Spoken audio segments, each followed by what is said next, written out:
So, we've talked about misconceptions, we've talked about impacts, and we've talked about law and policy. All of these different factors impact our decisions on whether and how to use cannabis. Now, when it comes to harm from cannabis, obviously our inclination is to avoid it as much as we can, and that's natural. So, let's talk about some ways to reduce the severity of harm when it comes to cannabis use. But again, keep in mind, not all students, or even the majority of students at NAU, use cannabis. And the only way to completely avoid harm and risk is to abstain from use altogether. So, what is harm reduction? In the field of substance use, harm reduction is approaches to minimize the negative impacts substance use has both on yourself and the people around you. It isn't harm prevention, meaning that by following these different tips, it doesn't mean that you're going to completely prevent your risk or harm from using a substance. The best way to completely prevent harm is to abstain from using substances in the first place, but there are ways to minimize the potential negative impacts to self and others. It's important to keep in mind that engaging in any kind of substance use, though, is going to come with some level of risk, either personal injury while intoxicated, all the way to things like impacts on relationships or legal consequences, depending on the substance and circumstance. The goal of harm reduction is to alleviate stigma, make it okay to talk about, do what we can to stay safe to the best of our ability, but again, keep in mind the only way to avoid risk altogether and to avoid some of the not so good impacts of weed use is to avoid weed altogether. So, with cannabis use on the rise, researchers conducted a review of the most relevant research on strategies to reduce the negative health impacts of cannabis use. And so the following suggestions come from that meta analysis from the review of current and leading research on cannabis harm reduction strategies. The first two are know the dose and the later the better.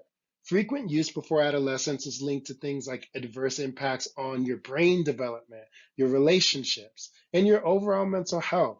Waiting until your body and mind has had time to develop before using cannabis is really key.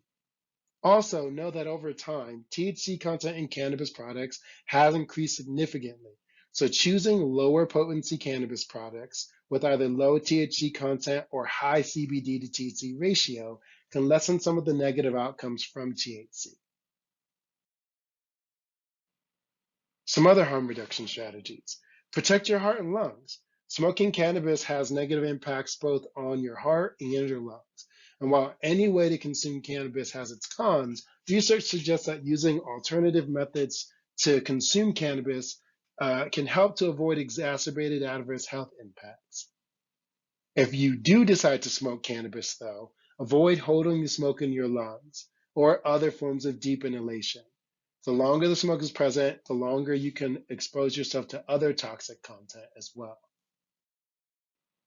Know that moderation wins. The math is really simple here. How much and how often you consume cannabis is linked to your risk factors and the severity of adverse health impacts. Avoid daily or near daily use, as well as be sure to limit how much cannabis you consume at once, ideally sticking to use no more than once or twice a week. And keep it legit. Getting cannabis from legal and regulated sources like dispensaries means having a better sense of both the potency and content of what you're consuming. Quality standards minimize the number of contaminants a cannabis product might contain. Next, listen to your brain.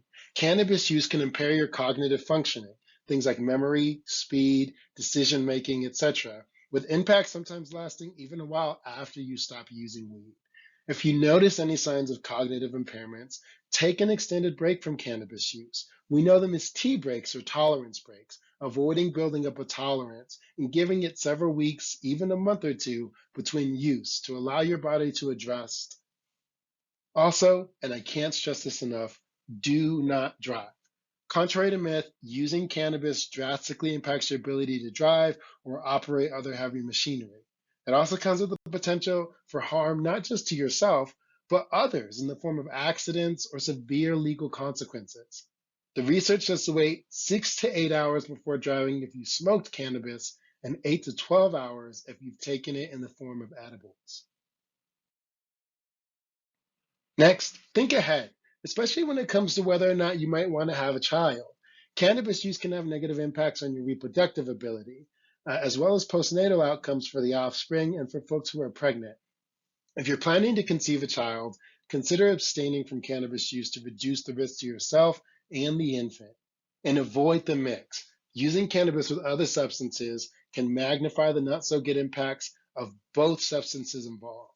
Avoid mixing cannabis with alcohol, tobacco, or other drugs. And if you take prescription medication, be comfortable talking to your doctor about the potential interaction between cannabis and your medication. Next, know your health history. Cannabis is linked to increased risk for the development of psychotic disorders like schizophrenia, mood disorders or depressive disorders, as well as substance use disorders. And it also increases the chance for adverse health outcomes like heart disease. When considering whether, how much, or how often to use, also consider your own health history, what runs in the family, and what you might already be experiencing. And then know the risk factors. The more risk factors that are present, the greater the chance and scope of not so good health impacts from cannabis use can be.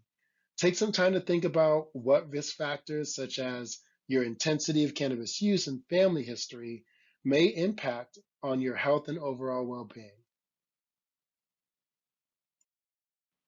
And a last note on harm reduction.